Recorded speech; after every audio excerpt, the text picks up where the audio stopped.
Hey, what's going on, guys? Yet another video. I'm trying to push these out as fast as I can, so I'm doing a couple every day.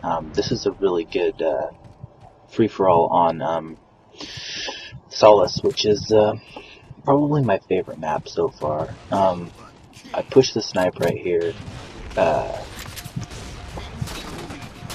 get this guy right off the bat, and there's a second guy there. I probably could have gotten him, but I decided to back down.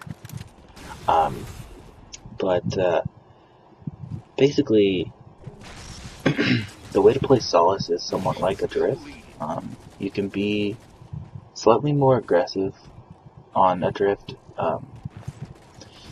Solace, I like to play passively on free-for-all.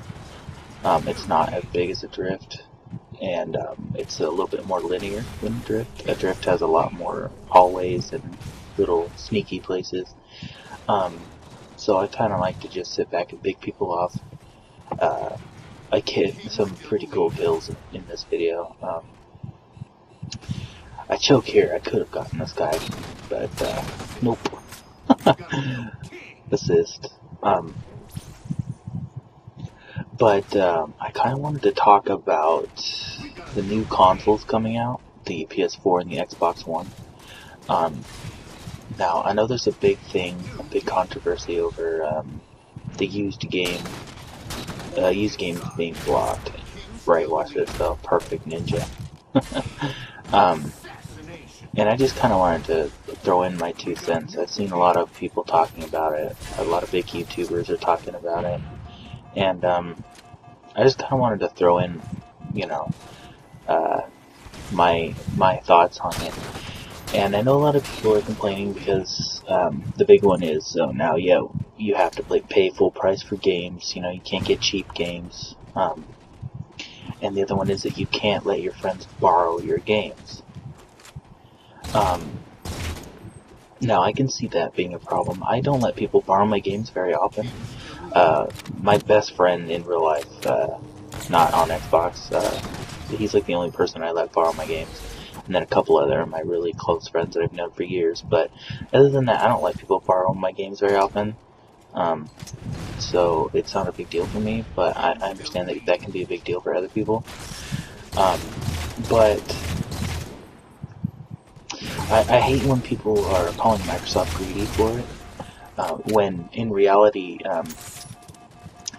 their move towards banning or blocking used games is to benefit themselves in another manner. You have to understand that GameStop and other retailers,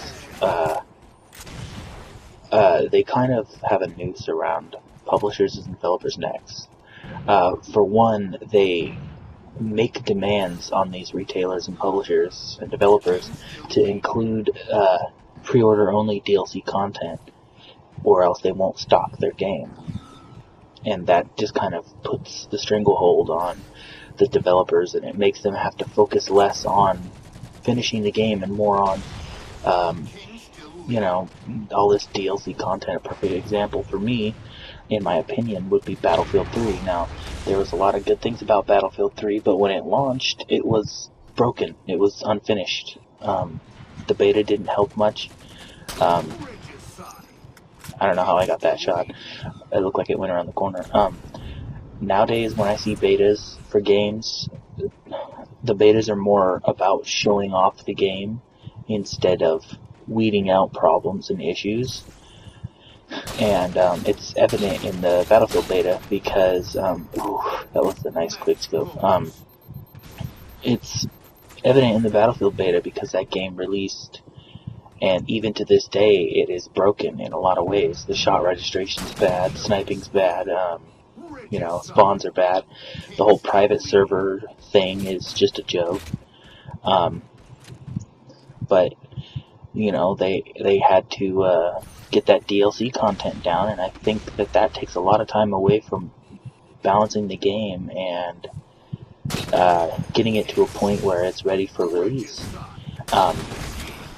So that's a big problem right there, is that these retailers, you know, they put these developers between a rock and a hard place.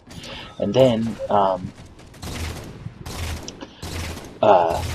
they go and they resell these games used. And what another thing people don't understand, and I'm not the first to talk about this, Total Biscuit actually mentions it in his video, and I'm just gonna reiterate that when oh, I almost got that second ninja, that sucked. Used game stores like GameStop and in the UK, I believe it's just called Game.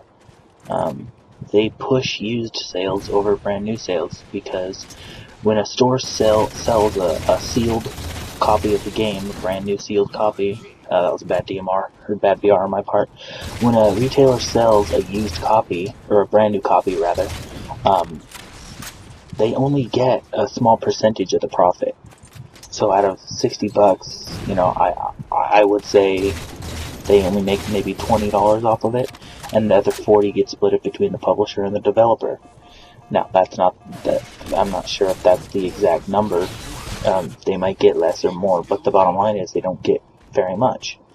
But if they were to sell a used copy of that game for 40 bucks, they just doubled their money by selling a used copy, and they don't have to give any of that money back to the developer.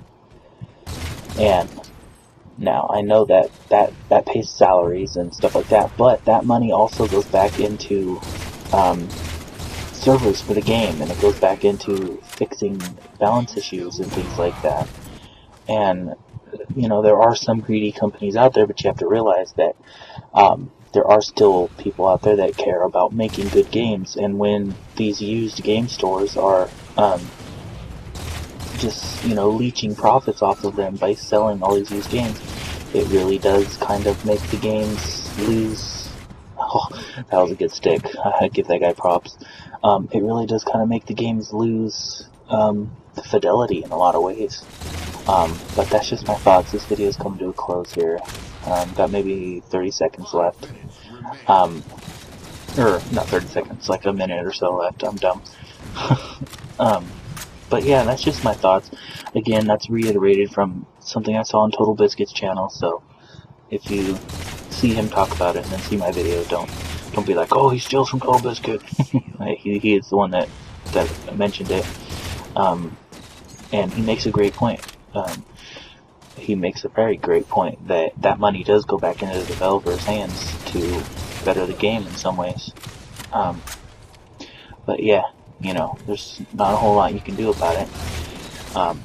Personally, I don't have a problem with it as long as the games don't go up in price. I don't really buy or sell used games that much anyway. And I like how a lot of these people that complain about companies being greedy are the same people that turn around and pre-order the next Modern Warfare every time it's out, you know. So if you don't want them to keep doing that kind of stuff, you have to stop supporting them. And buying a really shitty game franchise every time it comes out is supporting those bad habits. But thanks for watching, guys. Hope you enjoyed, and I'll see you guys next time.